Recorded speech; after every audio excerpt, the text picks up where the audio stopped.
The black space near the edge of human territory was usually empty and quiet. Today it was not. Hundreds of alien ships moved through the darkness like glowing jewels. Their hulls were made of crystal that caught and bent starlight into rainbow colors. Each ship was 3 times bigger than anything humans had ever built. Admiral Vextar stood on the bridge of his flagship and looked out at his mighty fleet. His 4 arms moved across control panels while his large purple eyes watched the displays. The Zephyrian Empire had never lost a battle. Today would not be the first time. "Admiral," called his second-in-command from across the bridge. "The humans are responding to our message." Vextar's mouth opened to show rows of sharp teeth. What the humans called a smile, his people called a threat display. "Show me what they sent." The main screen lit up with an image of a small ship. It looked like a metal box with engines stuck on the back. The hull was gray and dirty. Scratches and dents covered its surface. Small weapon ports dotted the sides like tiny dots. Next to the massive Zephyrian dreadnoughts, it looked like a child's toy. The bridge crew began to laugh. The sound echoed off the crystal walls and grew louder. Some officers pointed at the screen. Others made jokes in their clicking language. "That is their response?" Vextar asked.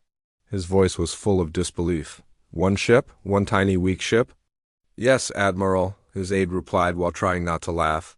"Long-range scans show it is called the Meridian. It appears to be a cargo hauler with basic weapons added." Vextar looked at the human ship again. He had seen stronger vessels used to carry garbage between planets. "How many crew does it hold?" "Scans detect maybe 200 life forms, Admiral." "Our smallest escort ship carries more warriors than that?" The Admiral's laugh was like breaking glass. 200 humans think. "They can stop the greatest fleet in the galaxy. How amusing." The Meridian moved closer to the Zephyrian formation. It flew in a straight line without any fancy moves or tricks. Its engines left a simple blue trail behind it. Everything about the ship looked basic and cheap. "Admiral," another officer called out, "we are getting a transmission from the human."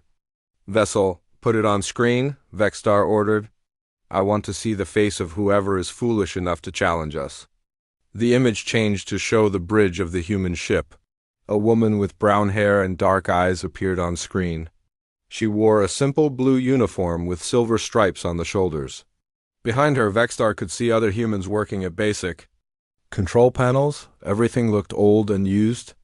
"I am Captain Elena Vasquez of the Earthship Meridian," the woman said. Her voice was calm and steady. "You have entered human space without permission. Please state your business here." The Zephyrian bridge erupted in more laughter. Some officers fell out of their chairs. Others pounded their fists on control panels while they laughed. Vextar held up one of his hands for quiet. "I am Admiral Vextar of the Zephyrian Empire. We go where we please, human. Your small territory now belongs to us." Captain Vasquez did not look scared or angry. She just nodded slowly. "I see." "And if we refuse to accept your claim, then you will all die," Vextar said simply. "Look around you, Captain. Count my ships. Each one carries enough firepower to destroy a moon. You have brought one tiny vessel against my entire battle fleet." "I can see your ships, Admiral," Captain Vasquez replied. "Very impressive. May I ask why the mighty Zephyrian Empire needs so many ships to claim one small human territory?" Vextar's eyes narrowed. Was this human mocking him? "We bring many ships because we can. Because it pleases us to show our strength. Because we want all species to know what happens when they resist us." "I understand," the captain said. "And what happened to the other species that resisted you?" "They learned to kneel," Vextar answered. "Or they died learning." Behind Captain Vasquez, Vextar could see human crew members working at their stations. They moved calmly and did not seem worried about the massive fleet surrounding them. This puzzled the Admiral. Most species started begging for mercy by now. "Captain," Vextar said, "I will give you one chance because I find your courage entertaining. Surrender now, and your people will become slaves instead of corpses. Refuse, and we will turn your little ship into space dust." Captain Vasquez was quiet for a moment. She looked directly at Vexstar with those dark human eyes. Admiral, I have a counteroffer. Leave human space now, and we will let you go in peace. The Zephyrian bridge exploded with laughter again. This time it was so loud that Vexstar had to shout to be heard. You will let us go? He roared. Human, are you insane? Do you see what surrounds you? I see your ships, Admiral, Captain Vasquez said calmly, but I think you do not see mine. Vexstar looked at his screens again. Long-range scans showed empty space in all directions. The Meridian was alone. What game are you playing, human? He demanded. There are no other ships here. No, Admiral, Captain Vasquez agreed. There are no other ships, just the Meridian. Vexstar stared at the screen. Either this human was completely crazy or she knew something he did not. The Admiral had conquered 47 different species. He had seen every kind of trick and trap, but he had never met anyone this calm when facing impossible odds. Human, he said slowly, explain yourself. Why do you think one ship can fight my entire fleet? Captain Vasquez smiled. It was a small, sad smile. Admiral, has anyone ever told you about human history? I know enough, Vexstar replied. You are a young species. You barely left your home planet 100 years ago. You have fought small wars against each other, but never faced a real enemy. That is true, the captain agreed. We are new to space. But Admiral, in our short history, we learned some important lessons. What lessons? Vexstar asked. He was curious now. We learned that the biggest army does not always win, Captain Vasquez said. We learned that sometimes the smallest force can defeat the largest one. We learned that victories often go to those who think differently. Vexstar laughed again, but this time it sounded forced. Pretty words, human. But words do not stop energy beams or plasma cannons. No, they do not, Captain Vasquez agreed. Admiral, I'm going to ask you one more time. Please leave human space. Take your fleet and go, or what? Vexstar demanded. What will you do if I refuse? Captain Vasquez looked directly into the camera. Her eyes were steady and sure. Then we will stop you. With what? Vexstar shouted. Your cargo ship? Your 200 crew members? Your tiny weapons? With whatever it takes, Captain Vasquez said simply. The Admiral had heard enough. This human was either brave or stupid, and either way she would die for it. Captain Vasquez, you have wasted enough of my time. I am going to destroy your ship now. Watch my weapons charge and know that you brought this on yourself. Admiral, Captain Vasquez said, I tried to warn you. The transmission ended. The screen showed the Meridian again, still floating alone in space. It looked even smaller now that Vexstar was angry. All ships, the Admiral commanded into his communicator. Target the human vessel. Prepare to fire on my command. Across the fleet, massive energy weapons began to charge. The crystal hulls glowed brighter as power flowed through them. Hundreds of weapon ports opened like hungry mouths. On his command display, Vexstar could see every ship in his fleet, the first battle squadron with its 6 dreadnoughts, the fast attack wing with 30 destroyers, the heavy support group with its massive carriers and their fighter swarms. Over 200 ships in total, each one a masterpiece of Zephyrian technology. And facing them was one human cargo ship. Admiral, his weapons officer reported. All ships report ready to fire. Vexstar looked at the Meridian one last time. The human ship had not moved. It just sat in space waiting for the end. Admiral, another officer called out, we are detecting some kind of energy buildup from the human ship. Vexstar checked his sensors. There was a small increase in the Meridian's power output, but nothing significant. Probably just the humans charging their shields before they died. How much of an increase? He asked. About 15% above normal, Admiral. Still well within safe parameters for a ship that size, Vexstar nodded. The humans were probably trying to strengthen their shields. It would not help them, but he could understand why they tried. Admiral, his communications officer said, the human ship is sending another transmission. Put it through, Vexstar ordered. He wanted to hear Captain Vasquez beg for mercy. Captain Vasquez appeared on screen again. She looked exactly the same as before, calm and ready. "Admiral," she said, "this is your final warning. Leave now or face the consequences." Vexstar's anger boiled over. "Human, you face 200 warships. You have one old cargo hauler. What consequences could you possibly threaten me with?" Captain Vasquez looked at him for a long moment. Then she said something that made Vexstar's blood run cold. "Admiral, you are about to learn why humans do not build the biggest ships in the galaxy." Before Vexstar could ask what she meant, the transmission ended again. "All ships," the Admiral commanded, "fire at will. Destroy that human ship now." But even as he gave the order, Vexstar felt a strange worry growing in his mind. Captain Vasquez had been too calm, too sure of herself. What did the humans know that he did not? He was about to find out. The first energy beam struck the Meridian shields with a flash of blue light. The human ship shook but did not break apart. More beams followed from dozens of Zephyrian destroyers. The space around the Meridian lit up like a deadly fireworks show. Admiral Vexstar watched the attack with satisfaction. The human shields were holding better than he expected, but they would not last long. Already he could see them flickering under the constant bombardment. "Cease fire," he commanded after 30 seconds. "Let me see what remains." The weapons stopped firing. The bright flashes faded away. When the light cleared, the Meridian was still there. Its hull was scorched and blackened. Pieces of armor plating drifted away like metal snow, but the ship was intact. "Impossible," whispered Vexstar's second-in-command. "That much firepower should have destroyed them completely." Vexstar studied his sensor readings. The human ship had taken heavy damage, but its main systems were still working, its engines were running. Its weapons were still online, even its communications were active. "Perhaps human ships are tougher than we thought," suggested his weapons. "Officer, no," Vexstar replied. "Their technology is primitive. Those shields should have failed in the first 10 seconds. He paused to think. "Unless they have learned to build better defensive systems than our intelligence reports suggested." A new transmission came from the Meridian. Captain Vasquez appeared on screen again.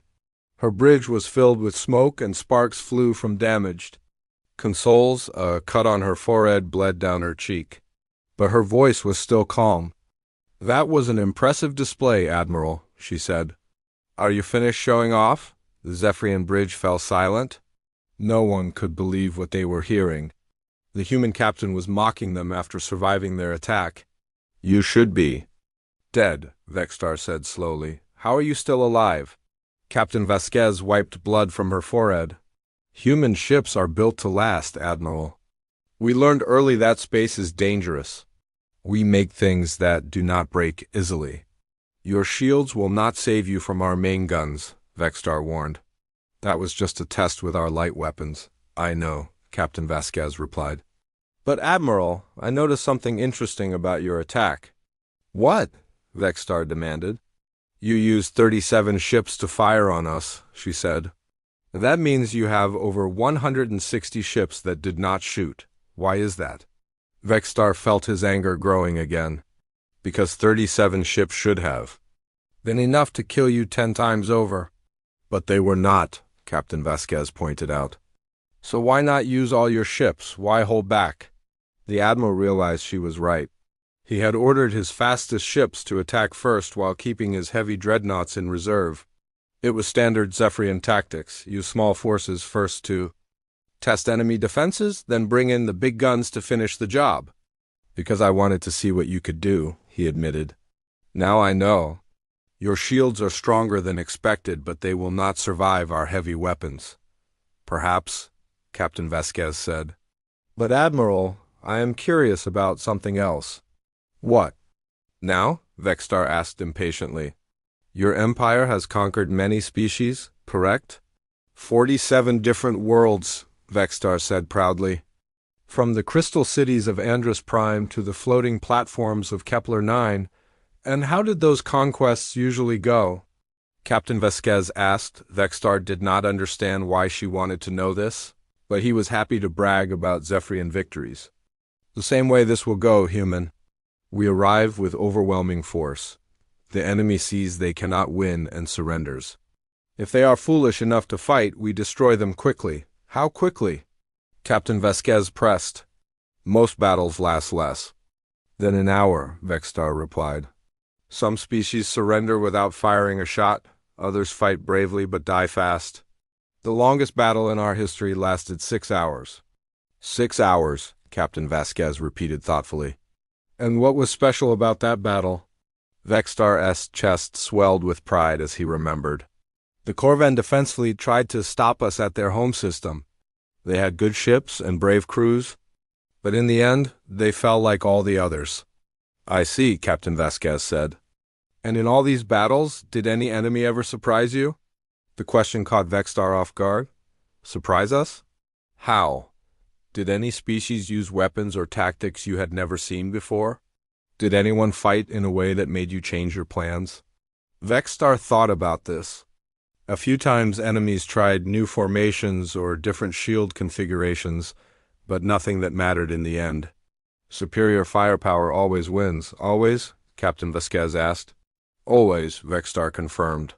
That is why the Zephyrian Empire rules this part of the galaxy. We have the biggest ships, the strongest weapons, and the best trained crews. No one can match our military power.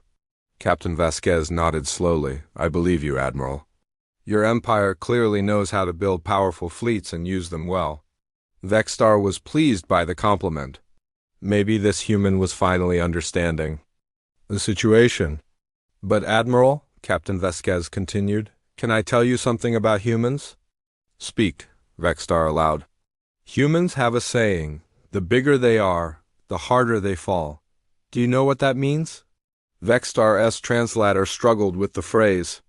I think you are saying that large things make loud noises when they collapse. Captain. Vasquez smiled sadly. Close, but not quite. It means that being big and powerful can sometimes be a weakness instead of a strength. Ridiculous, Vexstar scoffed. Power is always better than weakness. Usually, yes, Captain Vasquez agreed, but not always. Admiral, have you ever heard of David and Goliath? No, what are they? An old human story, Captain Vasquez explained. A giant warrior named Goliath challenged an entire army. He was huge and strong and wore thick armor. Everyone was afraid to fight him. Sensible, Vexstar commented. Why fight when you cannot win? But one young man named David accepted the challenge, Captain Vasquez continued.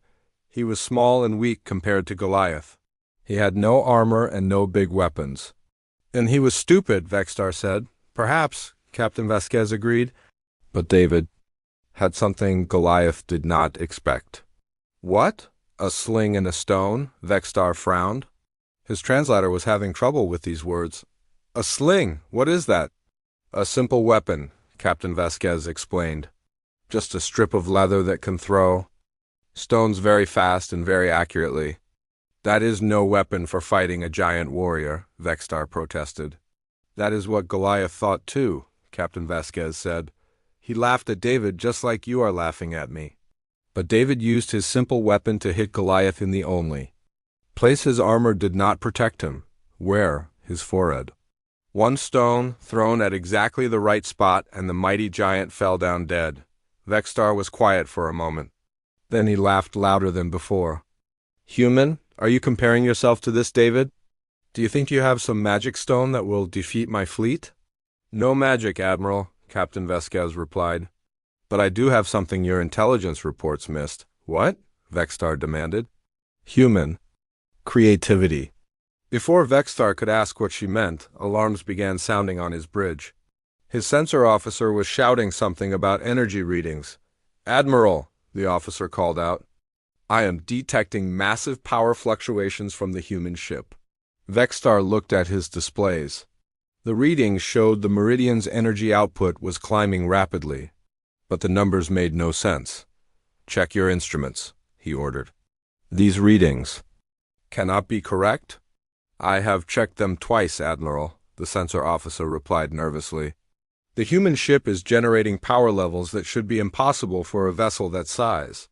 On the main screen, Vexstar could see the meridian beginning to change.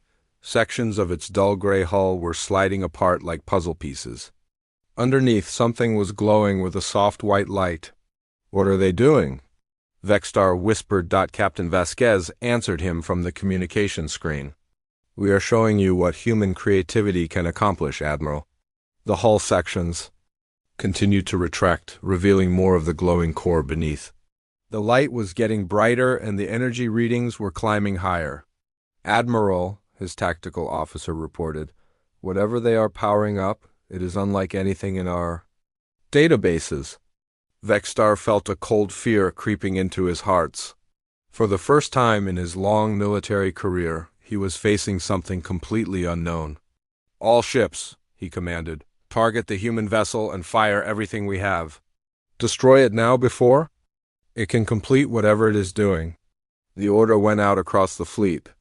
200 Zephyrian warships turned their weapons toward the meridian and prepared to unleash the full fury of their arsenal. But Captain Vasquez was not finished talking. "Admiral," she said, "you asked me earlier what consequences you would face if you did not leave. Would you like me to show you?"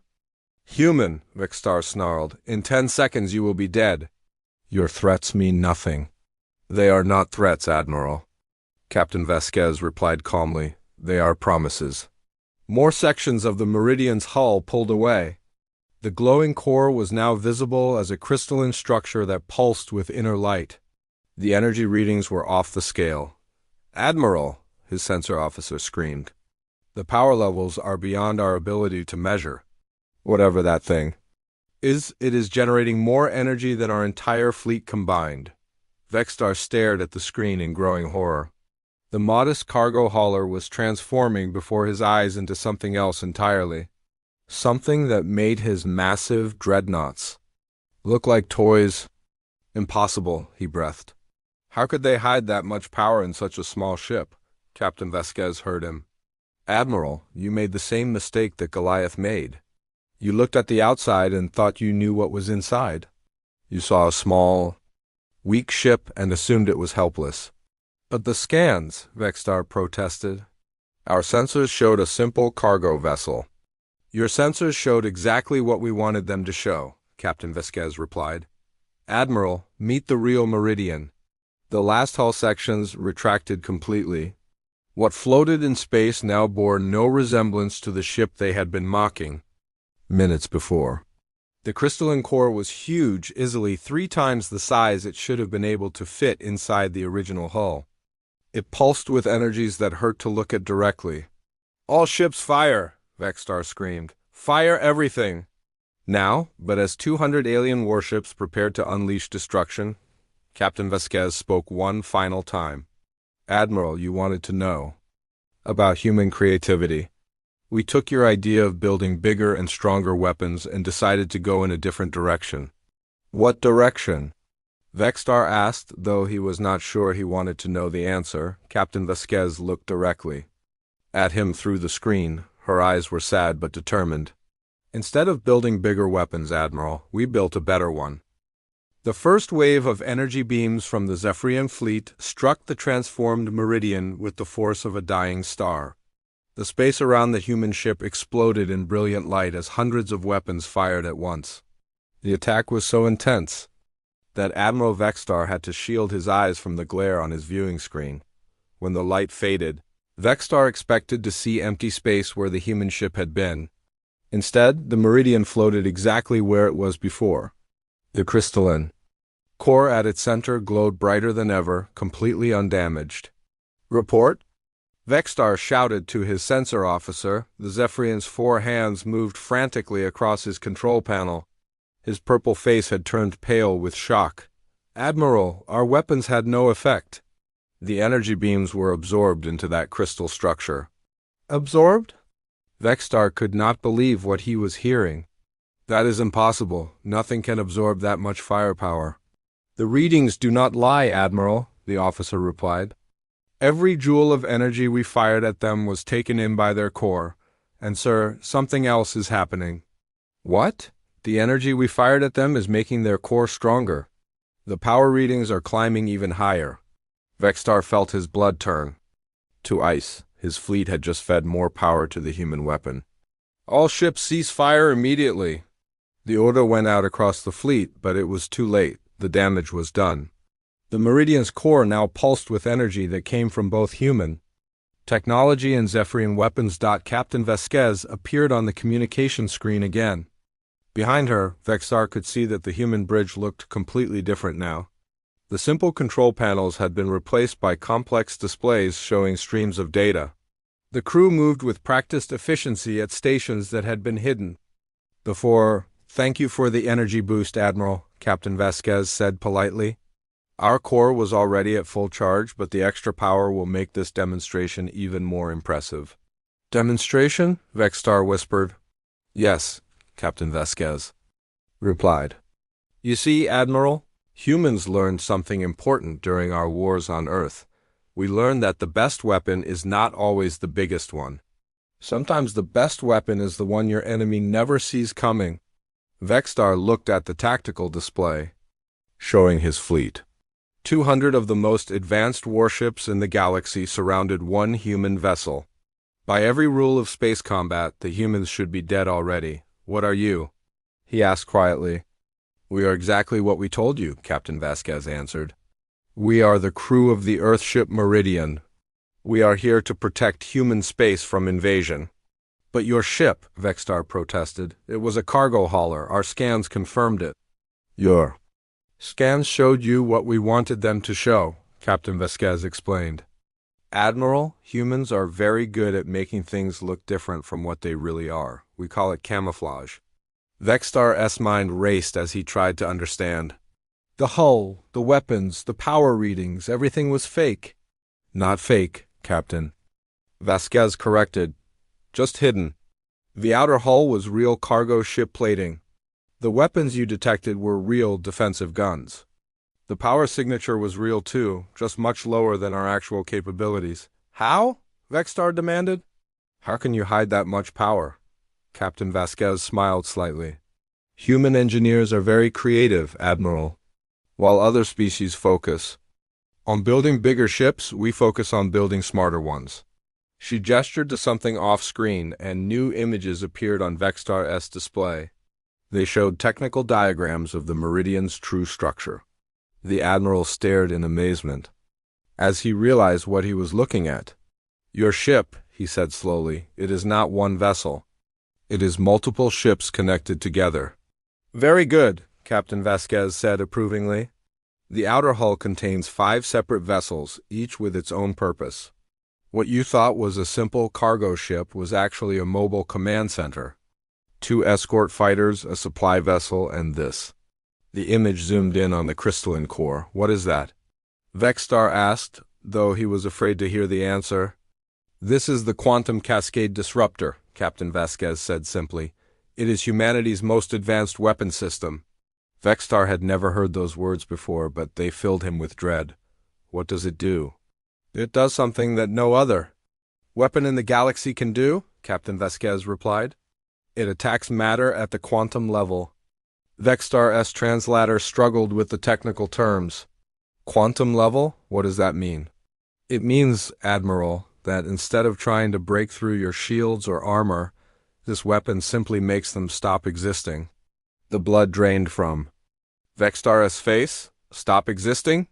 "Every piece of matter in the universe is held together by quantum forces," Captain Vasquez explained in simple terms. "These forces are what keep atoms from falling apart. The cascade disruptor disrupts those forces, and when the forces stop working?" Vexstar asked, though he already knew the answer would be terrible. "Then matter returns to its basic quantum state," Captain Vasquez said. "Your ships, your weapons, your shields, everything simply unravels at the atomic level." Vexstar looked at his fleet again. His beautiful crystal ship suddenly looked fragile and temporary. "You are saying you can unmake our ships? Turn them into nothing?" "Not nothing," Captain Vasquez corrected. "Into quantum foam. The basic building blocks of reality before they form into matter." The Admiral's tactical mind began to work despite his fear. "If this weapon is so powerful, why have you not used it yet?" "Because, Admiral, we hoped you would listen to reason and leave peacefully," Captain Vasquez replied. "This weapon cannot be controlled once it is fired. It will destroy everything in its path until the cascade effect burns itself out." "Everything?" Vextar asked. "Everything," Captain Vasquez confirmed. "Your ships, any asteroids, any planets, any space stations, the cascade spreads until it runs out of matter to consume." Vextar felt his heart's pounding. "How far does it spread?" "That depends on how much energy we feed into it," Captain Vasquez said. "With the power our core generates, the effect would reach about 50,000 kilometers from the point of impact." Vextar quickly calculated the distance. His fleet was spread out over 30,000 kilometers. The weapon would easily reach every ship. "But your ship is in the center of our formation," he pointed out. "You would be destroyed too," Captain Vasquez nodded calmly. "Yes, we would. The Meridian would be the first thing consumed by the cascade." "Then you are threatening to commit suicide to stop us?" Vextar could not understand this logic. "If necessary," Captain Vasquez replied. "Admiral, every person on this ship volunteered for this mission knowing we might not return home. We are prepared to give our lives to protect human space." Vextar stared at the human captain. In all his years of conquest, he had never met anyone willing to die just to deny him victory. Most species surrendered when they realized they could not win. Some fought bravely but always hoped to survive. "These humans were different. You are insane," he said finally. "Perhaps," Captain Vasquez agreed. "But Admiral, insanity can be very effective in the right situation." Vextar-S communication officer interrupted with urgent news. "Admiral, we are receiving transmissions from Earth." "Put them on screen," Vextar ordered. The image split to show a new face. An older human male with gray hair and tired eyes appeared alongside Captain Vasquez. "I am Admiral Chun of Earth Fleet Command," the man said. "Admiral Vextar, you are speaking to one of our finest officers. I suggest you listen to what she tells you." "Your fleet is nothing compared to ours," Vextar replied automatically. "Our fleet?" Admiral Chun looked puzzled. "Admiral, Captain Vasquez is not our fleet. She is our warning." "Warning?" "The Meridian was sent to give you a chance to leave peacefully," Admiral Chun explained. "If you choose to fight instead, you will face the consequences." Vextar felt the cold fear growing stronger. What consequences? Admiral Chun's expression became very serious. "Admiral, the Meridian is not our only ship with a cascade disruptor. We have built 12 of them." "12?" Vextar whispered. "Each one is hidden somewhere in this star system," Admiral Chun continued. "Each one is crewed by volunteers who will not hesitate to use their weapons. If you destroy the Meridian, the others will fire immediately." "But they would destroy everything," Vextar protested, "including any human colonies in the system." "We evacuated all civilian populations 2 weeks ago," Admiral Chun replied calmly. "When our intelligence reported your fleet was coming, we prepared for the worst." Vextar realized he was trapped. If he attacked the Meridian, other human ships would destroy his fleet. If he tried to hunt down the other ships, the Meridian would fire first. Either way, his beautiful armada would be reduced to quantum foam. "This is impossible," he said. "You cannot have built 12 such weapons. The technology would be too advanced for a young species like yours." Captain Vasquez spoke again. "Admiral, you keep making the same mistake. You assume that being new to space makes us weak or stupid." "It should," Vextar insisted. "Every other species required centuries to develop advanced weapons. But we had an advantage they did not have," Captain Vasquez replied. "What advantage?" "We had their mistakes to learn from." Vextar did not understand. "What do you mean?" "When humans finally reached space, the galaxy was already full of established civilizations," Captain Vasquez explained. "We could study their technologies, their tactics, their weapons. We could see what worked and what did not." "So you copied our designs," Vextar said dismissively. "No, Admiral," Captain Vasquez corrected. "We improved on them." "While you and Other species spent centuries refining the same basic ideas. We started fresh. We had no old habits to break or outdated thinking to overcome. Vexstar began to understand the terrible truth. You used our own knowledge against us. We learned from your successes and your failures, Captain Vasquez confirmed. We saw that every space battle for the last 1,000 years followed the same pattern. Big ships with big guns trying to outmuscle each other. So we decided to try something completely different. Quantum disruption, Vexstar said quietly. Exactly. While everyone else was building thicker armor and stronger shields, we built a weapon that makes armor and shields irrelevant. Vexstar looked at his magnificent fleet one more time. Ships that had conquered worlds and broken empires suddenly seemed like children's toys next to the human weapon. Admiral, Captain Vasquez said gently, I'm going to ask you one final time. Will you take your fleet and leave human space peacefully? Vexstar closed his eyes and considered his options. He could order his ships to attack and watch them all die in quantum fire. He could try to call for reinforcements, but they would arrive too late to help. Or he could admit defeat and withdraw. For a proud Zephyrian admiral who had never lost a battle, the choice was agony. And if I refuse? He asked quietly. Captain Vasquez looked at him with something that might have been pity. Then, Admiral, you will learn exactly why humans do not need the biggest fleet in the galaxy to win wars. Admiral Vexstar stood frozen on his bridge, staring at the human ship that had transformed from prey into predator. Around him, his crew waited for orders that he could not bring himself to give. Attack and die, or retreat and face the shame of defeat. Admiral, his second-in-command whispered, what are your orders? Vexstar opened his mouth to speak, but no words came. In 40 years of military service, he had never faced a situation like this. Every battle had been won through superior firepower and better tactics. Now he faced an enemy that had turned his greatest strengths into weaknesses. Captain Vasquez spoke from the communication screen, her voice calm and patient. Admiral, I know this is difficult for you. Your empire has never been forced to retreat. But please understand, we do not want to destroy your fleet. We only want you to leave our territory. My empire will not accept defeat, Vexstar said finally. If I return without victory, I will be executed for cowardice. Then do not call it defeat, Captain Vasquez suggested. Call it intelligence gathering. Tell your leaders that you discovered human space is too well defended to conquer easily. Recommend that they focus their expansion in other directions. Vexstar considered this. It was not entirely a lie. The humans had surprised him completely. His intelligence reports had been completely wrong about human capabilities. Perhaps his leaders would understand. And if they demand that I attack anyway? He asked. Then you can tell them exactly what will happen, Captain Vasquez replied. Admiral, we do not want to be enemies with the Zephyrian Empire. We only want to be left alone to develop in peace. Vexstar was about to respond when new alarms began sounding on his bridge. His tactical officer was pointing at a display with obvious panic. Admiral, new contacts appearing throughout the system. Vexstar looked at the tactical display and felt his heart sink. 12 new energy signatures had appeared on sensors.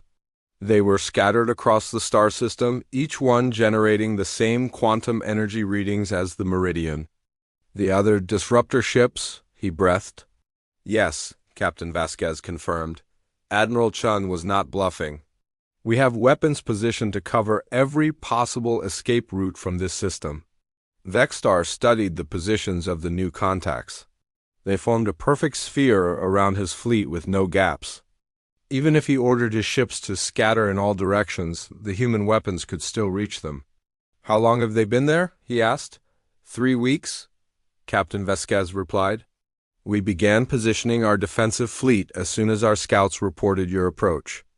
Defensive fleet? Vexstar laughed bitterly. 13 ships against 200 and you call it defensive? Numbers do not always determine victory, Admiral, Captain Vasquez reminded him. You have seen what one of our ships can do. Imagine what 13 can accomplish. Vexstar imagined it and wished he had not. 13 quantum cascade events would turn the entire star system into an expanding cloud of subatomic particles. Nothing would survive, not even the atoms that made up the planets. You would destroy everything, he said. Your own colonies, your mining stations, everything humans have built here. We already evacuated everything that could be moved, Captain Vasquez explained. What cannot be moved can be rebuilt. But Admiral, our people cannot be replaced. The tactical display updated again, showing Vexstar that several of his escort ships were trying to move away from the main fleet. They were attempting to escape the trap by flying toward the edge of the system. Recall those ships immediately, Captain Vasquez said urgently. If they get too close to our hidden vessels, those crews might panic and fire early. Vexstar quickly sent the recall order, but he was curious. Your crews would panic? I thought you said they were all volunteers. They are, Captain Vasquez confirmed. But they are also human. Being willing to die for your people does not mean you are not afraid of dying. Vexstar found this honesty refreshing. Most enemies he had faced tried to pretend they were fearless. Are you afraid, Captain? Captain Vasquez was quiet for a moment. When she spoke again, her voice was softer. Yes, Admiral. I am terrified. I have a daughter back on Earth who just started school. I may never see her grow up. Then why do this? Vexstar asked. Why sacrifice yourself for people you will never meet? Because someone has to, Captain Vasquez replied simply. If we do not stand up to bullies, they will keep taking what does not belong to them. Today it is one human system. Tomorrow it might be Earth itself. Vexstar understood this logic.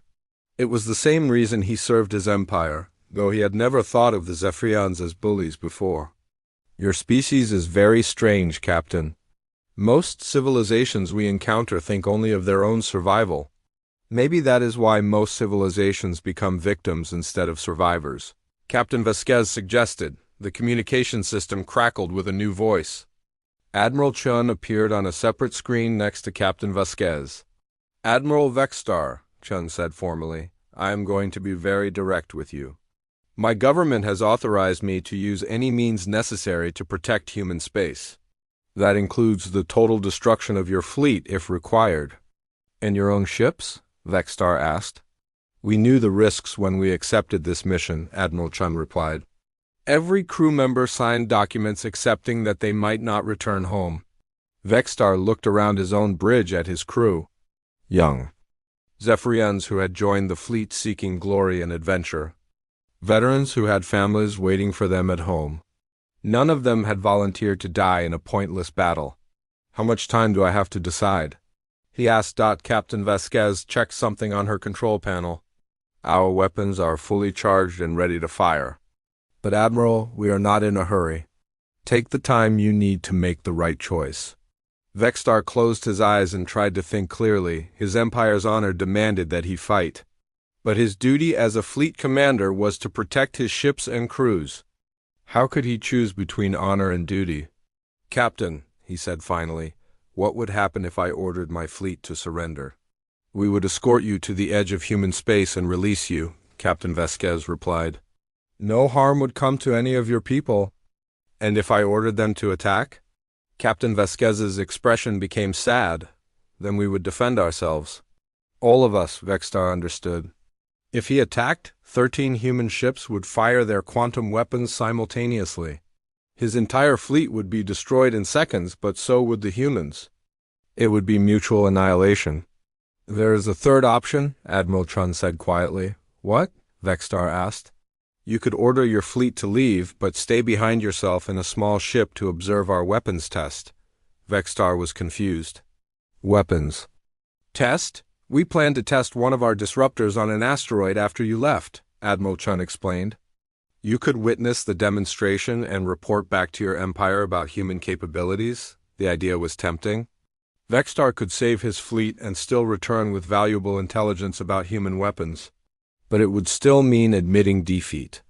Why would you offer this? He asked suspiciously. Because we want your empire to understand exactly what they would face if they attack human space again, Captain Vasquez explained. One demonstration is worth 1,000 reports. Vexstar considered the offer carefully. It would give him a way to retreat while saving face. He could tell his superiors that he was gathering crucial intelligence about human defenses. "Admiral," his communications officer interrupted. "We are receiving an urgent message from the Empire." "Put it through," Vexstar ordered. The image of Supreme Commander Zolthek appeared on screen. The elderly Zephyrian's 6 eyes glowed with anticipation. "Admiral Vexstar," the Supreme Commander said, "the Emperor is eager for news of your victory. Have the humans surrendered yet?" Vexstar felt the weight of his Empire's expectations crushing down on him. "Supreme Commander, the situation is more complex than our intelligence indicated." "Complex how?" Zolthek demanded. "You have 200 ships against their pathetic territory. What could be complex about that?" Vexstar looked at Captain Vasquez, who nodded encouragingly. He took a deep breath and made his choice. "Supreme Commander, the humans possess weapons technology far more advanced than we realized. They have the capability to destroy our entire fleet." Zolthek's expression turned angry. "Impossible. Our intelligence clearly showed they have only primitive vessels." "Our intelligence was wrong," Vexstar replied firmly. "Supreme Commander, I recommend that we withdraw and reassess our strategy." "You recommend retreat?" Zolthek's voice rose in outrage. "Admiral, the Emperor expects victory, not excuses." "Then perhaps the Emperor should see what we are facing," Vexstar said. Surprising himself with his boldness, Captain Vasquez spoke up from her screen. "Supreme Commander, if you wish to see a demonstration of human defensive capabilities, we would be happy to provide one." Zolthek looked at the human captain with obvious contempt. "You dare speak to a Zephyrian Supreme Commander, inferior being?" "I dare speak to anyone who threatens my people," Captain Vasquez replied calmly. "And Supreme Commander, I suggest you choose your next words carefully. Your admiral has the wisdom to see that this battle cannot be won. I hope you possess the same wisdom." "Admiral Vexstar," Zolthek snarled, "ignore these human lies. Attack immediately and show them the power of the Zephyrian Empire." Vexstar looked at his fleet on the tactical display, then at the 13 human weapons that surrounded them. The choice was clear. "Supreme Commander," he said slowly, "I must respectfully decline that order." "What did you say?" Zolthek could not believe what he was hearing. "I said no," Vexstar replied more firmly. "I will not sacrifice 200 ships and their crews for the sake of pride. You are relieved of command." Zolthek screamed. "Captain Morden, assume control of the fleet and attack the humans immediately." Vexstar's second in command stepped forward hesitantly. "Supreme Commander, I must support Admiral Vexstar's decision. We cannot win this battle." "Cowards!" Zolthek raged. "All of you are cowards!" Captain Vasquez interrupted the argument. "Supreme Commander, would you like to see why they are being cautious?" "Show me nothing, human," Zolthek snapped. "Very well," Captain Vasquez said calmly. She turned to someone off-screen and spoke clearly. "Cascade Protocol Limited Demonstration." The words sent ice through Vexstar's veins. Around him, his bridge crew gasped in terror. They all understood what was about to happen. "Captain, wait." Vexstar called out, but Captain Vasquez had already given the command. On the main screen, they could see the Meridian's crystalline core beginning to pulse with brilliant light. The quantum energies that had been building for the entire conversation were finally being released. "Target acquired," reported a calm human voice from the Meridian's bridge. "Large asteroid, bearing 275 Mark 8. Distance 15,000 kilometers, all ships clear of blast radius." Vexstar quickly located the target asteroid on his sensors. It was a massive chunk of iron and stone, nearly 10 kilometers across. "Firing," announced the human voice. A beam of pure white light erupted from the Meridian's core. It was not like any weapon Vexstar had ever seen. Instead of a destructive energy beam, it looked like concentrated starlight itself. The beam reached the asteroid in less than a second.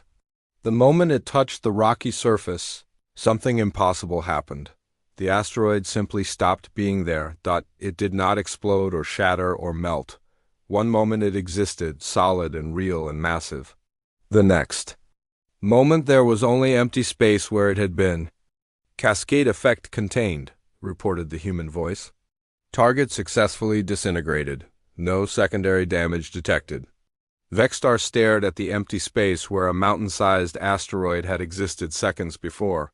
His instruments detected no debris, no dust, no trace that anything had ever been there. By the ancient gods, whispered his tactical officer. What did they do to it? Captain Vasquez answered. They converted its matter back into quantum energy.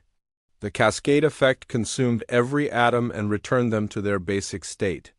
On the communication screen, Supreme Commander Zolthek sat in stunned silence. His 6 eyes were wide with shock and his mouth hung open. Supreme Commander, Captain Vasquez said politely, that was a very small demonstration using only a fraction of our weapon's power. A full discharge would have the same effect on every ship in your fleet. Zolthek finally found his voice. That is impossible? No weapon can simply delete matter? You just watched it happen, Captain Vasquez replied. Supreme Commander, I suggest you consider very carefully whether conquering human space is worth losing your entire battle fleet. Vexstar looked at his sensors again. The readings confirmed what his eyes had seen.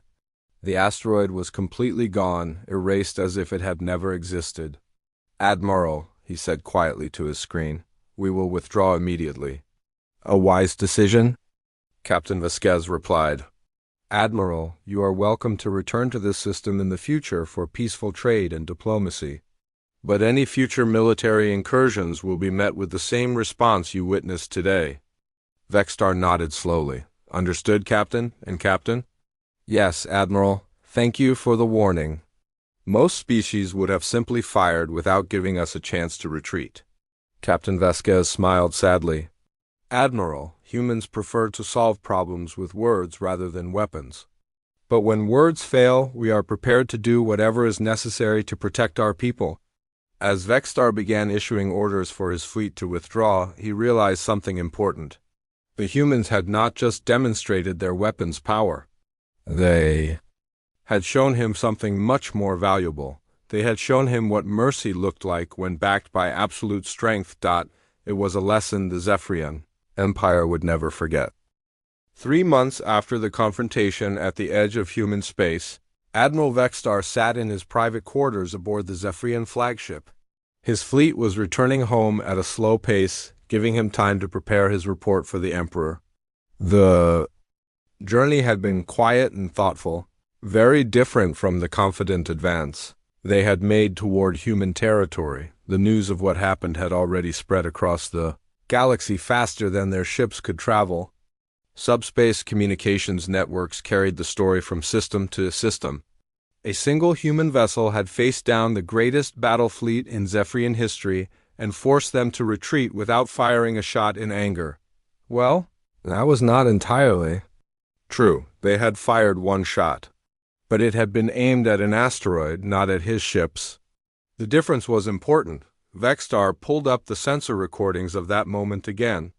He had watched them hundreds of times during the journey home, but he still could not fully believe what he had seen.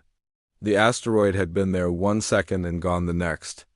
Not destroyed or broken apart, but simply erased from existence. His door chimed softly. Enter, he called. Captain Morden stepped into the room and saluted. The younger officer had been very quiet since they left human space. Admiral, we are receiving multiple communications from the homeworlds. It seems our report has caused quite a stir. What kind of stir? Vexstar asked, though he suspected he already knew. Many different reactions, sir, Morden replied carefully. Some military leaders are calling for immediate retaliation. They say we cannot allow a young species to humiliate the Empire. And others? Others are asking detailed questions about human weapons technology. They want to know if we can develop similar capabilities. Vexstar nodded. These were the reactions he had expected. The Zephyrian Empire had never faced defeat before. Some would want revenge while others would want to learn from their enemies. What about the Emperor? Vexstar asked. His Majesty has not made any public statements yet, Morden replied. But sources in the palace say he is meeting with his science advisors daily. They are studying our sensor recordings very carefully. This was encouraging news. If the Emperor was consulting scientists instead of generals, he might be thinking strategically rather than emotionally. Sir, Morden continued, there is something else you should know. What?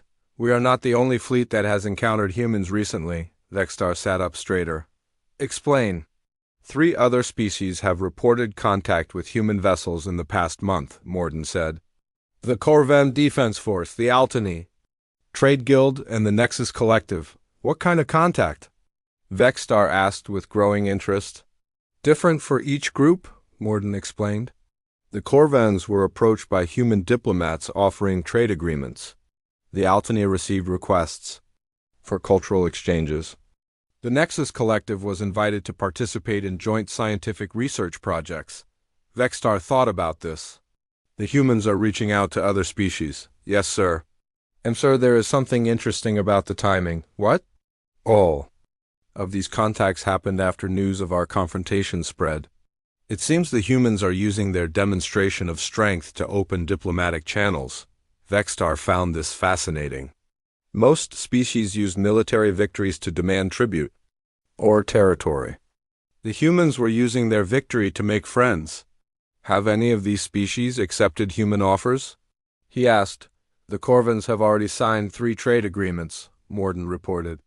The Altany are sending a cultural delegation to Earth next month.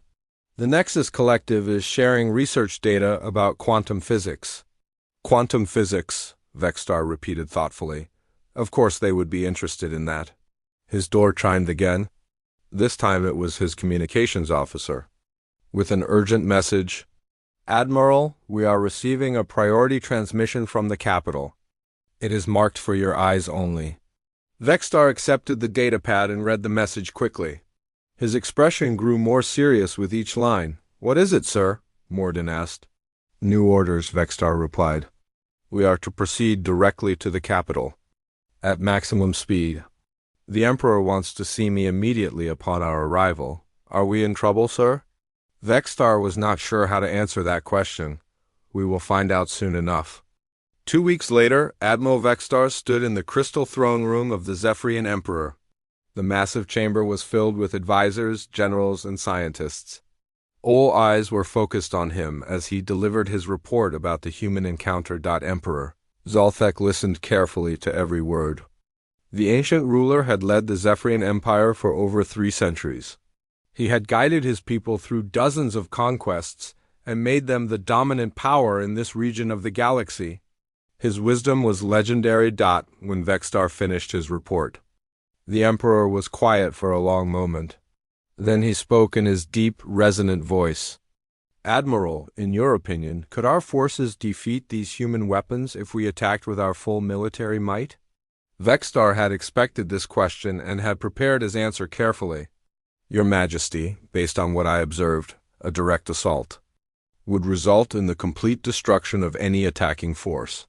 The human quantum weapons appear to be unstoppable by conventional defenses. Murmurs rippled through the assembled court. Some sounded angry, others worried. And what is your assessment of human intentions? The Emperor asked. They appear to want peaceful coexistence, Your Majesty, Vextar replied. Captain Vasquez repeatedly offered us the chance to withdraw without conflict. They only demonstrated their weapon when we refused to believe their warnings. Yet they could have destroyed our fleet, the Emperor pointed out. Yes, Your Majesty, they had us completely at their mercy. But they chose to let us leave unharmed. The Emperor nodded slowly. Interesting. Most species in their position would have pressed their advantage? General Kovac stepped forward from the crowd of advisors. Your Majesty, we cannot allow this insult to stand. The Empire's reputation depends on swift retaliation. Does it? The Emperor asked mildly. Admiral Vextar, what has been the galactic reaction to news of our encounter? Vextar had been monitoring interstellar communications during their journey home. Your Majesty, most species seem impressed that humans were able to force our withdrawal without bloodshed. Many are calling it a masterful display of diplomacy backed by superior technology. They are praising the humans? General Kovacs sounded outraged. Yes, General, Vextar confirmed. But they are also expressing new respect for the Zephyrian Empire's wisdom in choosing retreat over mutual destruction. How so? The Emperor asked. They see our withdrawal as evidence that we are mature enough to recognize when continued conflict would serve no purpose, Vextar explained. Several species have contacted our diplomatic corps to praise our restraint. The Emperor's advisor leaned forward to whisper something in his ear. The ruler nodded and addressed the court. I have been in contact with leaders throughout the galaxy. Since Admiral Vextar sent his initial report, the Emperor announced, the consensus is clear.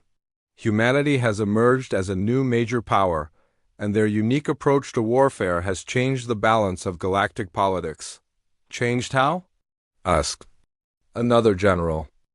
They have made traditional fleet battles obsolete, the Emperor explained. If their quantum weapons can truly delete matter itself, then ship size and armor thickness become meaningless. Every species with military ambitions must now reconsider their strategies. Chief Scientist Veltara stepped forward. Your Majesty, my research team has been analyzing the sensor data from Admiral Vextar's encounter. We believe human quantum cascade technology represents a fundamental breakthrough in physics. Can we develop similar weapons? The Emperor asked. Possibly, Your Majesty, Veltara replied carefully. But it would require decades of research and enormous resources. The humans appear to have taken a completely different approach to quantum mechanics than any other known species. Meanwhile, they already have operational weapons, the Emperor observed. Yes, Your Majesty. And according to intelligence reports, they are building more. Admiral Vextar had been thinking about this problem during his journey home. Your Majesty, may I suggest an alternative approach? Speak freely, Admiral. Rather than trying to match human weapons technology, perhaps we should consider the benefits of peaceful relations with humanity. General Kovacs looked shocked. You suggest we ally with them? I suggest we learn from them, Vextar replied. Your Majesty, in 40 years of military service, I have never encountered anything like human strategic thinking. They turned their apparent weakness into an advantage. They used our expectations against us. They demonstrated strength while showing mercy. Go on, the Emperor encouraged. If we could combine Zephyrian military tradition with human innovation, the Empire would become even stronger, Vextar continued.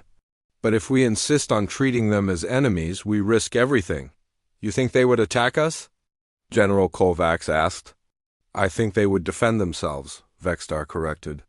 And based on what I have seen, their defenses are more than adequate. The Emperor was quiet for several minutes while he considered everything he had heard. Finally, he made his decision. Admiral Vextar, I am appointing you as our special envoy to humanity. You will return to human space with a small diplomatic mission. Your orders are to establish formal relations with Earth and explore possibilities for cooperation. The court erupted in surprised voices. Some advisors protested while others nodded approvingly. Your Majesty, General Kovacs objected, this sets a dangerous precedent. Other species will think we can be intimidated. On the contrary, the Emperor replied calmly. Other species will see that the Zephyrian Empire is wise enough to recognize new realities and adapt accordingly. He turned to address the full court. The age of conquest through superior firepower is ending. Humanity has shown us a new kind of warfare where victory goes to the most creative mind, not the biggest fleet.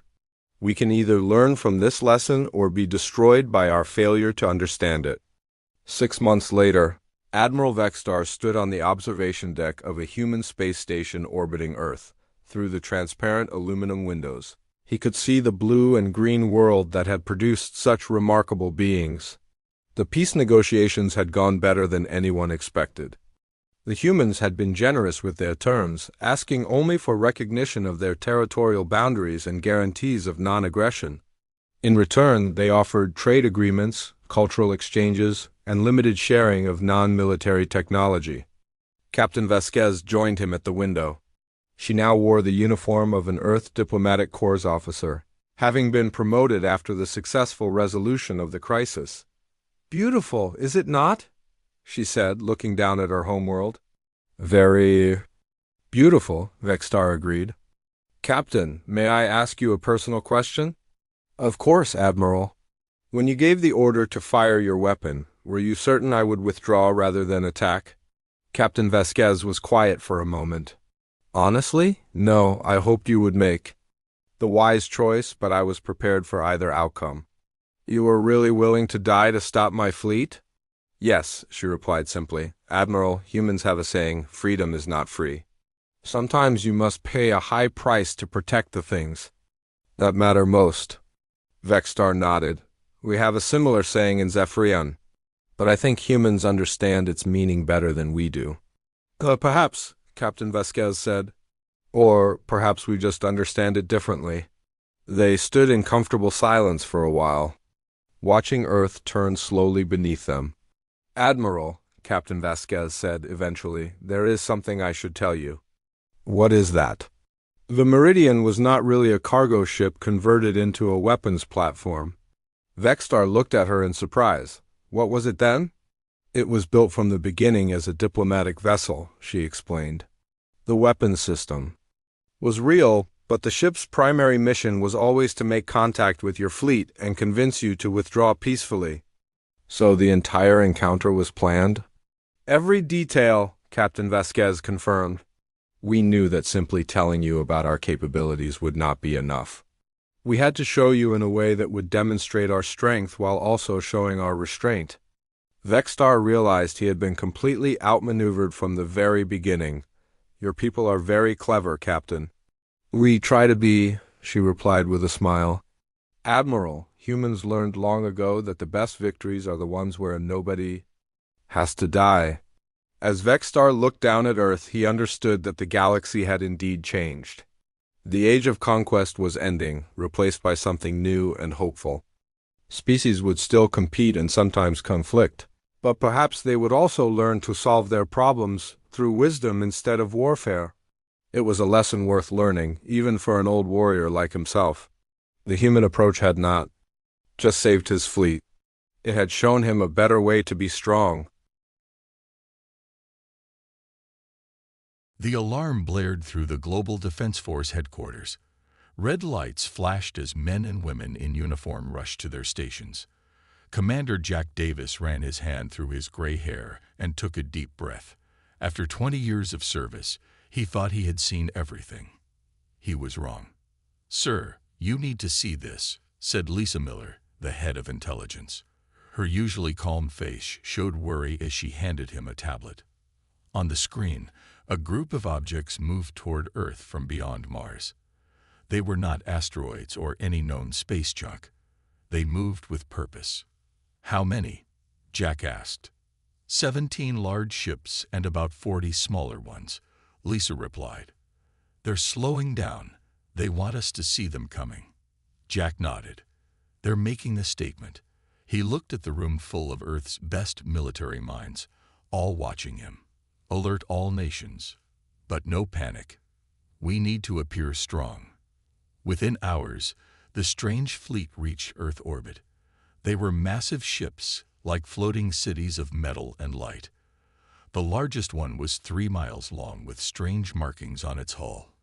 It positioned itself above the Atlantic Ocean, where it could be seen from both American and European coasts.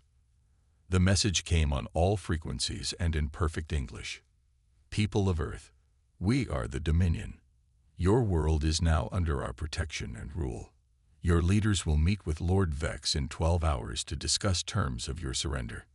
Jack and Lisa joined the hastily assembled team of Earth representatives, a mixture of military leaders, scientists, and politicians from major nations. They boarded a shuttle to meet the aliens on their flagship. "Remember," Jack told the team as they approached the massive alien ship, "show no fear. These beings crossed space to reach us. They're advanced, but that doesn't mean they're right to claim our world." The shuttle docked with a soft bump. The airlock opened to reveal a long hallway lit with a strange blue light. Two tall figures waited for them. The aliens stood nearly 7 feet tall. They had pale blue skin that seemed to shimmer like fish scales. Their 4 eyes, 2 large ones and 2 smaller ones above, blinked at different times. They wore what looked like armor but moved like fabric. "Follow," one said simply. Its mouth didn't match the words. Some kind of translator, Jack thought. They were led to a large room with a round table. At the far end sat a larger alien with red markings on its armor. This was clearly Lord Vex. "Earth representatives," Vex said, his voice deep and slow. "I am pleased you have come without trouble." Jack noticed something right away. The aliens moved carefully, as if each step took effort. The air in the room felt thick with extra oxygen, but the gravity seemed standard. Lisa caught his eye. She had noticed too. "Lord Vex," said the United Nations Secretary, "we come to understand why you have entered Earth space unannounced." Vex made a sound like small bells, possibly laughter. "There is no Earth space. There is only Dominion space, which now includes your little world. I have come to inform you of reality, not to ask permission." Jack stepped forward. "Perhaps we can discuss trade instead of surrender. Earth has many resources." "Silence," Vex cut him off. "Your species has barely left its own atmosphere. Your weapons are toys compared to ours. You have no allies. You are alone and helpless." Vex touched a control panel, and a hologram appeared. It showed planets being destroyed, species being enslaved. "The Dominion has conquered hundreds of worlds. Some chose to fight." The hologram showed planets being bombarded from orbit. "They no longer exist."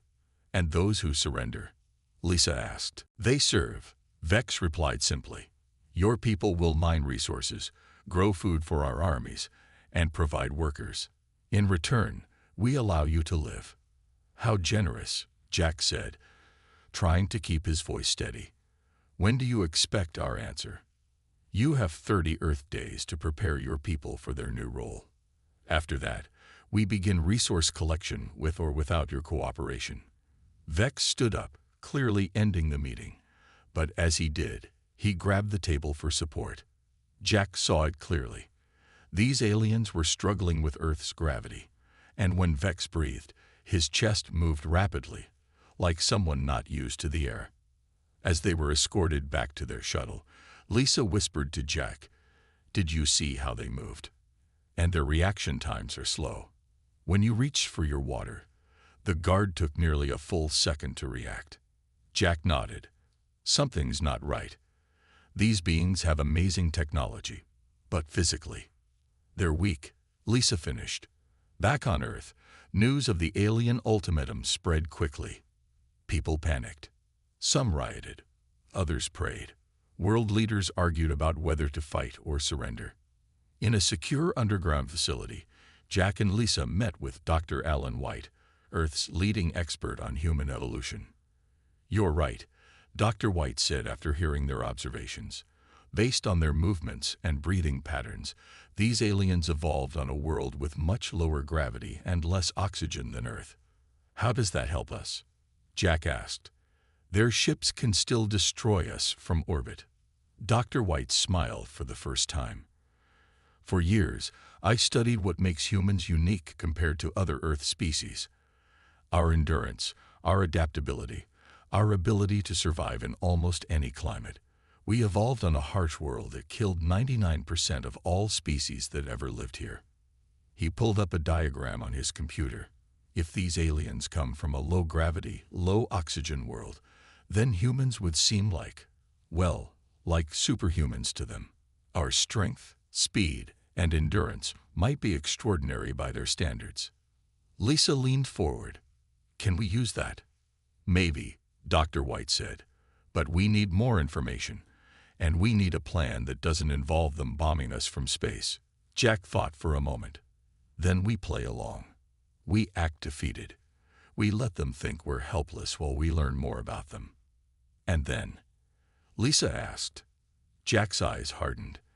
"Then we show them exactly how wrong they are about Earth." As the three of them began forming a plan, the Dominion ships hovered above Earth's major cities like storm clouds. Lord Vex watched through a view screen, already counting the resources this blue planet would provide. He had no idea what was coming. Dr. Alan White's lab was 20 floors underground. The world above might be in panic, but down here, the scientist worked with calm focus. Large screens showed data and images of human DNA next to what little they knew about the aliens. "Look at this," Dr. White said to Jack and Lisa. He pointed to a chart. Humans evolved on a planet with high gravity compared to most habitable worlds. Our muscles, bones, and hearts developed to work against Earth's pull. Jack crossed his arms. "You're saying we're naturally stronger than them?" "Much stronger, I think," Dr. White nodded. "And that's not all. Earth's atmosphere has more oxygen than many planets. Our lungs evolved to use this rich air. The aliens were breathing fast in your meeting because our air is like being on a mountain peak for them." Lisa studied the screens. "So we have physical advantages, but their ships and weapons are still far beyond ours." "True," Dr. White admitted, "but there's something else interesting." He pulled up new images. "These are scans we took of their ship during your visit. Their technology follows certain patterns. They're advanced in space travel, energy weapons, and shields, but their computer systems seem different." "Different how?" Jack asked. A new voice answered from the doorway. "Their computers are actually behind ours in some ways." They turned to see Dr. Tom Reed, the military's top technology expert. He was a short man with thick glasses and quick movements. "Their communication systems are less secure than ours," Dr. Reed continued. "They use predictable patterns. It's like they never had to worry about hackers or cyber war.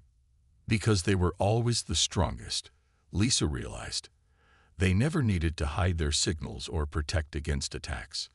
Jack sat down, thinking hard. "So we're physically stronger in Earth conditions, and we might have advantages in certain technologies. Can we use this?" "Maybe," Dr. Reed said. "I've been studying the signals between their ships. With the right team, I think we could create a virus to disrupt their communications. And I know someone perfect for that job," Lisa said. "Kate Brown. She was a hacker before the government recruited her. She's the best coder we have." Jack nodded. "Get her here. Now." 3 days later, Kate Brown stood in front of a wall of computers.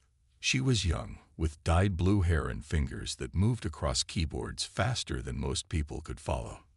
"Their systems are alien, but code is code," she explained to the others. "They use quantum communications, but the protocols are simple. Almost arrogant." "Can you get into their systems?" Jack asked. Kate grinned. "Already have. They don't even know I'm watching. And I think I can do more than just watch." While Kate worked on the cyber attack, Jack met with Major Sam Wilson in a large training room. Sam was the leader of Earth's most elite Special Forces team. 12 men and women who had trained together for years. "Your team needs to prepare for something new," Jack told Sam. "Fighting in alien ships, possibly in different gravity." Sam, a tall woman with short black hair and serious eyes, nodded. "What about weapons?" "We'll use theirs if possible," Jack replied. "We need to train your people to move quickly, exploit the aliens' weakness in our gravity, and use whatever you find on their ships." "My team can adapt," Sam said confidently. "But how do we get on their ships in the first place?" Jack smiled grimly. "We're going to let them capture us." Over the next weeks, as the Dominion deadline grew closer, Earth worked on 2 plans at once. On the surface, world leaders appeared to argue and panic. News reports showed people preparing for surrender. But underground, Operation Trojan took shape. Sam's team trained day and night in simulated alien environments. They practiced moving in lower gravity, fighting with alien weapon mock-ups, and working in the dark. "The aliens are used to being stronger than everyone they meet," Sam told her team. "They won't expect humans to be able to overpower them. We'll use that surprise." Meanwhile, Kate and her team of computer experts built their virus. They called it Hercules, a small piece of code that could grow to massive strength once inside the alien systems. It will spread through their communication network, Kate explained to Jack and Lisa. When we activate it, it will send false orders, shut down weapons, and open doors. For about 20 minutes, their ships will be in chaos. 20 minutes isn't long, Jack said, concerned. It's all we'll get before they adapt, Kate replied. But it should be enough time for Sam's team to take control of at least one ship. On the 27th day, with only 3 days left before the Dominion's deadline, Jack called all the team leaders together. Tomorrow, we make our move, he told them. Dr. White has made these. He held up what looked like small metal buttons. These are quantum transmitters. Kate can use them to activate Hercules once you're aboard their ships. Sam took one and examined it. How do we get these on board? I'll be leading a delegation to discuss surrender terms, Jack explained. We'll have these hidden on us. Once on their command ship, we'll plant them where Kate can access their systems. And if they search you? Dr. Reed asked. These are made with elements not found on Earth, Jack replied. Their scanners won't recognize them as technology. Lisa stepped forward. There's something else you should know. Our deep space radar has detected more Dominion ships heading this way. If we don't stop this first fleet, Earth will face an even larger invasion force in about 3 months. The room grew quiet as everyone absorbed this news. Then we have no choice, Jack said firmly. We stop them now, with what we have. That night, as final preparations were made, Jack stood alone looking at a map of Earth. All those cities, all those people who didn't know what tomorrow would bring. Would their plan be enough, or would Earth become just another conquered world? A hand touched his shoulder. It was Lisa. We'll succeed, she said quietly. They thought they found a weak, helpless planet, but they found humans instead. Jack nodded, his resolve strengthening. Tomorrow, they'd learn exactly what that means. Across the solar system, aboard his command ship, Lord Vex received reports of Earth's apparent preparations for surrender. He smiled, showing rows of sharp teeth. Another world falls to the Dominion, he told his officers. Prepare the harvesting ships. The aliens had no idea that Earth was about to show its true strength. The morning of the counterattack arrived with a red sunrise. Jack Davis adjusted his formal uniform and looked at the small team beside him. Lisa Miller wore a simple black suit, hiding several of the quantum transmitters in her pockets. 4 other officials, all actually members of Sam Wilson's Special Forces team, stood ready. Remember, Jack told them quietly, act defeated, broken. They need to believe we're coming to surrender. Their shuttle rose through the clouds toward the massive Dominion command ship. Jack watched Earth grow smaller below them. So much depended on the next few hours. Inside the underground command center, Kate Brown's fingers flew across her keyboard. Screens around her showed the status of the Hercules virus, ready to deploy the moment Lisa planted the transmitters. Connection to shuttle stable, Kate reported to Dr. Reed, waiting for the signal. Major Sam Wilson and the remaining 7 members of her team waited in a second shuttle, hidden behind a small moon. They wore black combat suits designed for maximum movement. Team 2 ready, Sam radioed to Earth, waiting for Jack's signal. The first shuttle docked with the Dominion command ship. As before, alien guards met them in the airlock. Jack noted how the aliens' 4 eyes blinked in sequence, how their breathing seemed rapid in Earth's oxygen mixture that had been pumped into their ship for the human visitors. Follow, said one guard, just as before. They were led through long corridors of metal and strange glowing materials. Jack memorized every turn, every door. Lisa walked with her head down, playing the part of the defeated while her eyes missed nothing. This time, they were taken to a much larger room. Lord Vex sat on what looked like a throne, surrounded by at least 20 lesser aliens in military dress. Commander Davis, Vex said, his voice echoing in the large space. Have you come to accept the Dominion's generous terms? Jack stepped forward and bowed his head slightly. Lord Vex, Earth's leaders have considered our options. We wish to discuss the details of our surrender. Vex made that bell-like laughing sound again. There are no details to discuss. You submit completely or face destruction. Of course, Jack said, keeping his voice humble. But we need to understand our role. How many workers will you need? What resources are most valuable to the Dominion? As Jack kept Vex talking, Lisa slowly moved around the room, pretending to study a wall decoration. She pressed one of the small transmitters against the wall where it stuck like a tiny metal beetle. Near a control panel, she placed another. Your questions are tedious, Vex finally said. You will provide whatever the Dominion demands, whenever we demand it. He waved a long-fingered hand dismissively.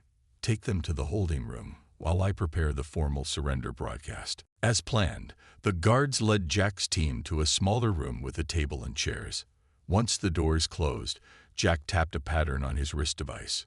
3 short, 2 long. The signal to Sam's team. In the command center on Earth, Kate saw the transmitters come online. I've got connection, she shouted, launching Hercules. Now, her virus shot through the quantum link, spreading instantly through the alien ship systems. Warning lights began flashing throughout the Dominion vessel. What is happening? Demanded an alien officer on the bridge. Before anyone could answer, the ship's artificial gravity fluctuated wildly. For the aliens, already struggling with Earth normal gravity, the sudden increase was crippling. Many fell to their knees. In the holding room, Jack and his team felt the gravity shift. Now, he ordered.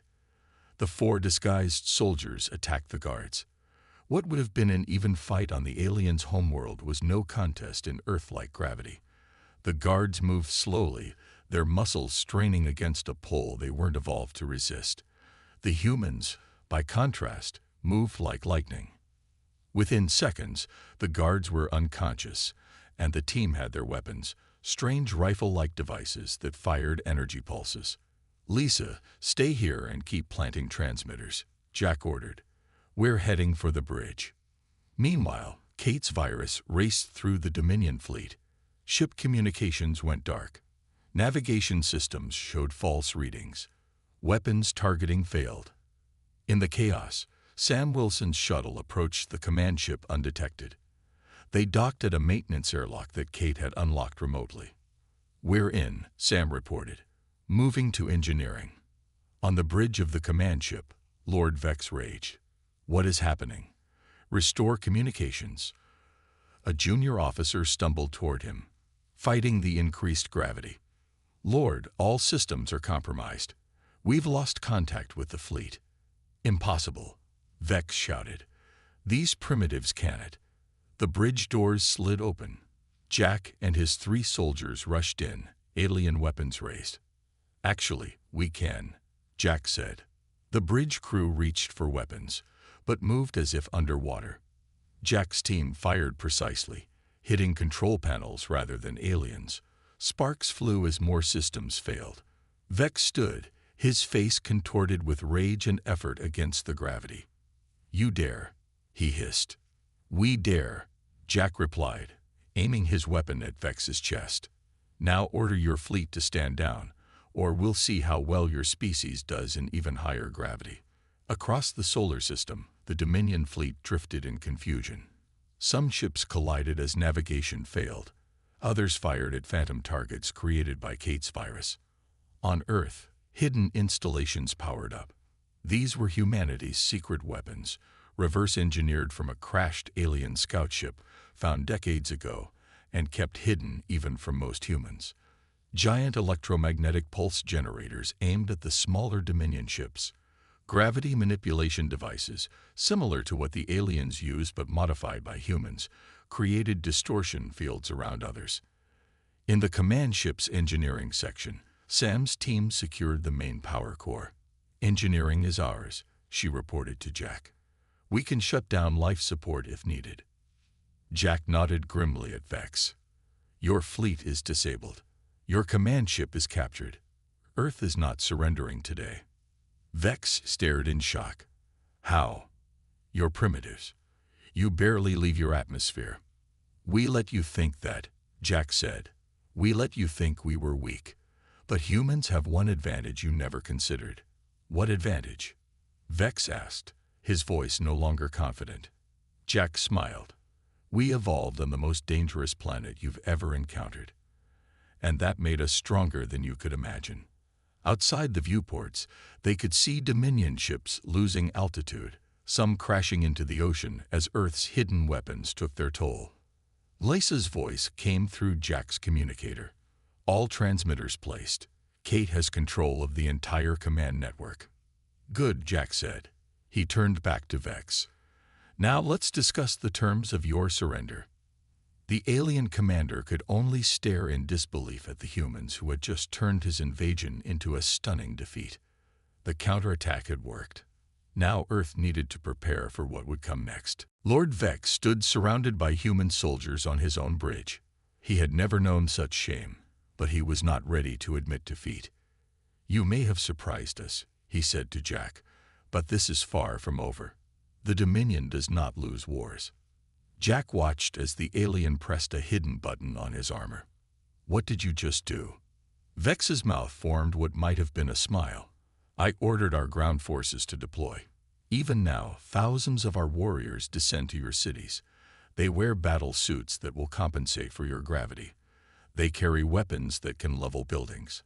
On the screens around them, they could see hundreds of smaller ships breaking away from the main fleet. These ships had been shielded from Kate's virus by separate systems. Landing craft, Lisa said, her voice tight with concern. Jack immediately activated his communicator. Kate, can you stop those smaller ships? Kate's voice came back stressed but determined. Working on it, but they're on isolated systems. I need time. Time we don't have, Jack replied. He turned to Lisa. Alert all Earth defense forces. The ground war is starting. Across the globe, Dominion landing craft broke through the clouds. They touched down in major cities: New York, Beijing, London, Moscow, Tokyo. Ramps opened, and alien soldiers marched out wearing powered armor suits that made them look twice their normal size. In New York, Lieutenant Mike Torres led a small unit of 30 soldiers. They had been prepared for this possibility. They hid in buildings around Times Square where a Dominion ship had landed. Remember your training, Mike told his people over the radio. They're stronger in those suits, but the suits have weaknesses. Aim for the joints and power sources. The aliens moved through the streets, firing energy weapons that turned cars into melted metal. They expected terrified civilians, easy conquest. Instead, they found empty streets. The people had been evacuated days before. From windows and rooftops, Mike's soldiers opened fire. They used special EMP rifles developed by Dr. Reed, weapons designed to short-circuit the alien suits. Focus fire on the lead alien, Mike ordered. 20 rifles fired at once. The alien suits sparked, then froze in mid-step. The creature inside struggled but couldn't move. The other aliens turned toward the attack, but they were slow to react. Before they could locate all the human positions, 5 more of their suits failed. Move to Phase 2, Mike ordered. His soldiers threw small devices that looked like tennis balls toward the aliens. These bounced along the ground, then burst into clouds of thick smoke. To human eyes, this was ordinary smoke, but it contained particles specifically designed to block the aliens' vision spectrum. Blind, and with many of their suits failing, the aliens still outnumbered the humans. They fired wildly into buildings. Mike and his team used the confusion to change positions. They understood urban fighting in ways the aliens didn't. They used sewers and building connections to flank the invaders. Now, Mike yelled. His soldiers emerged from new positions, catching the aliens by surprise again. More suits failed under the EMP barrage. The remaining aliens, desperate now, switched to hand weapons and charged the nearest human position. This was exactly what Mike had hoped for. Without their suits, the aliens found themselves fighting humans in Earth gravity. The battle quickly turned to hand-to-hand combat. And here, the difference was dramatic. Mike watched as one of his soldiers, a woman half the size of an alien, easily threw her attacker over her shoulder. Another soldier took hits from an alien that would have broken bones on the alien's world, but merely bruised the human. Across the globe, this scene repeated. In Beijing, local forces disabled the alien suits, then swarmed the helpless invaders. In London, police officers found they could outrun and overpower the aliens. In Moscow, civilians joined soldiers in pushing back the attackers. On the Dominion command ship, Jack watched the reports come in with growing hope. "We're winning the ground battles," he told Vex. "Your soldiers can't fight effectively on our world." Vex hissed in anger. "This is not possible. We study your weapons, your technology. We should be unstoppable." "You studied our technology," Lisa said, "but you didn't study us. Humans evolved over millions of years to survive on a planet that tried to kill us at every turn. We adapted. We endured. We're stronger than we look." Meanwhile, Sam's team worked to secure more of the command ship. They fought their way to the communications center, where they began broadcasting false orders to the landing parties. "Dominion forces, retreat to landing zone 4, Sam transmitted, using the aliens' own communication systems. The message went out in the Dominion language, thanks to the translation software Kate had developed. Confused aliens across New York began moving to what they thought was a rally point. Instead, they walked into an ambush. In the ship's engineering section, Sam's technical expert found a way to access the fleet's weapons controls. "I can disable their orbital weapons," she told Sam. "But I need time." "How much time?" Sam asked. 10 minutes. Sam nodded. "We'll hold this position. Get it done." On the bridge, Vex received an urgent message from his second-in-command. "Lord, our ground forces report confusion and heavy resistance. The humans are much stronger than our intelligence suggested, and someone is broadcasting false orders on our secure channels." Vex looked at Jack with new understanding. "You planned for this all along." Jack nodded. "From the moment you arrived. We knew we couldn't match your ships or weapons, so we let you think we were beaten. We let you come down to fight us face to face, and now you're learning what happens when you underestimate humans." Vex's 4 eyes blinked rapidly, a sign of distress in his species. "I still have one option left." He pressed another control on his armor. "I have just ordered the remaining ships to begin orbital bombardment. If we cannot have your world, no one will." Jack felt cold fear run through him. This was the one thing they hadn't fully prepared for. He hit his communicator. "Kate, Vex has ordered bombardment. Can you stop it?" Kate's voice came back, strained but determined. "Working on it.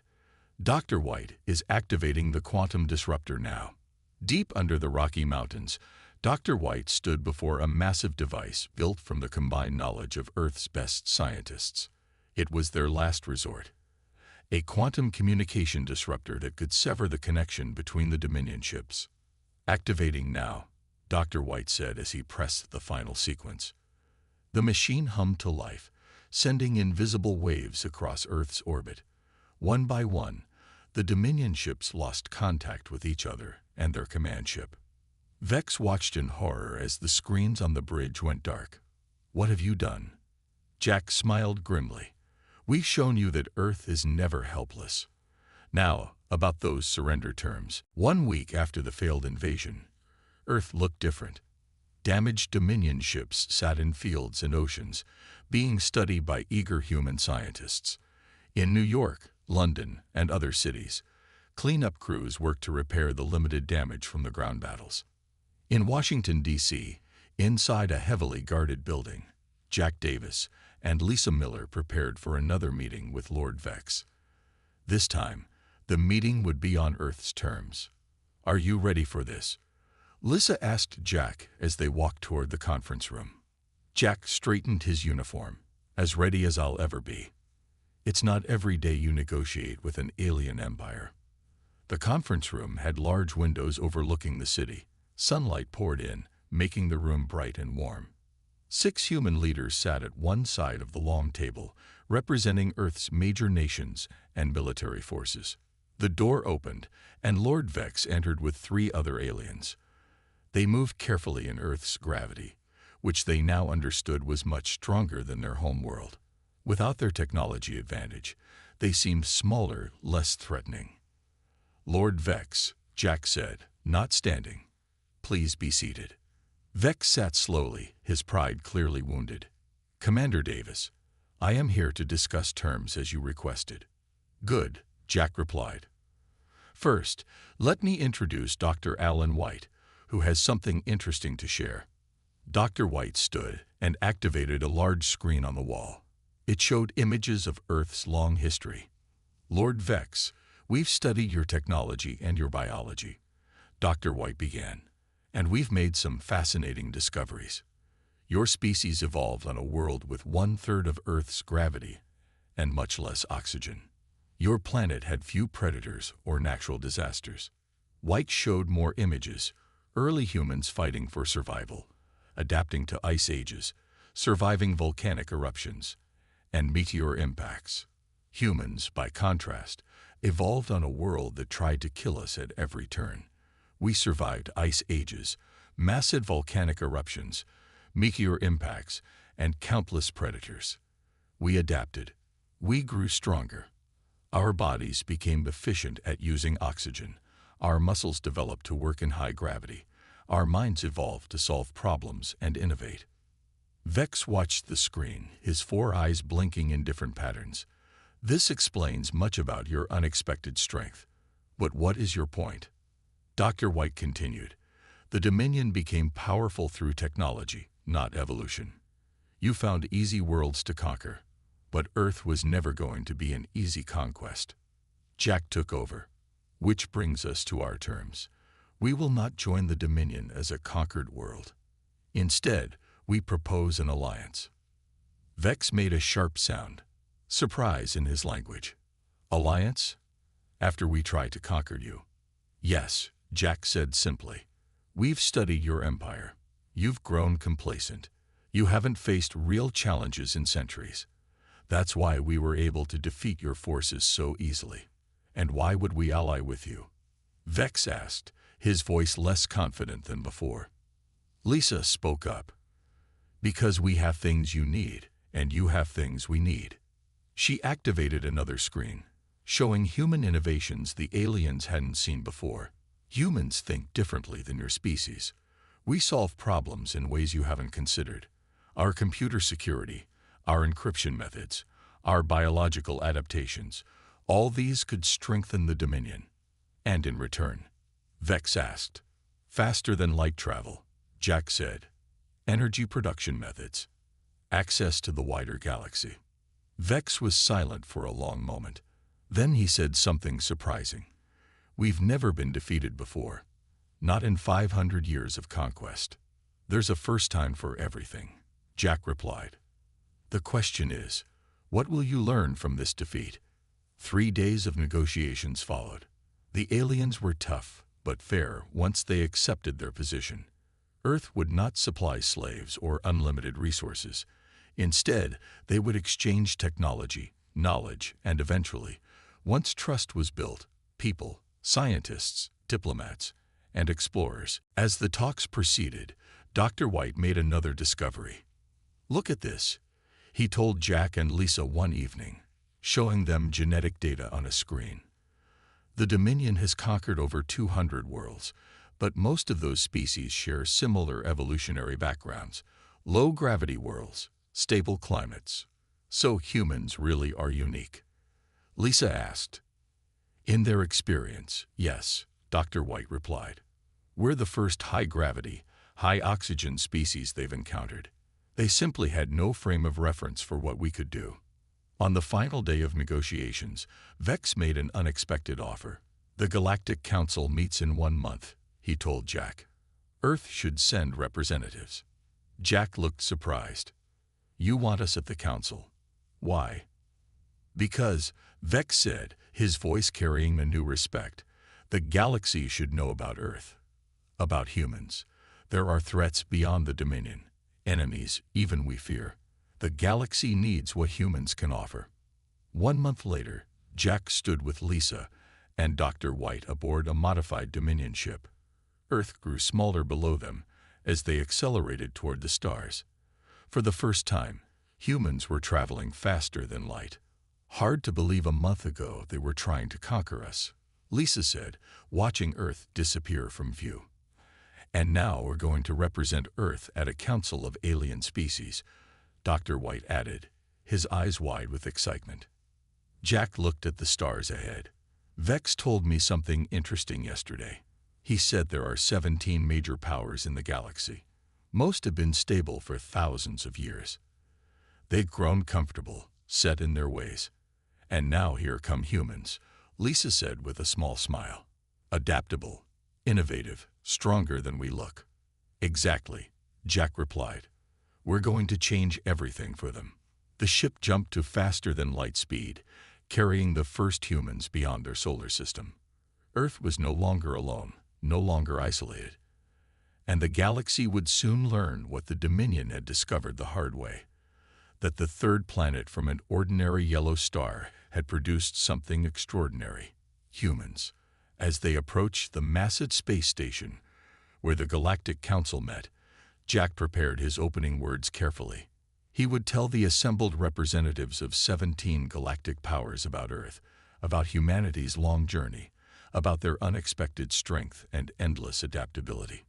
He would begin with the same message he had given Vex. We come seeking friends, not subjects. But make no mistake, Earth is never helpless. And the galaxy would never be the same again. The end.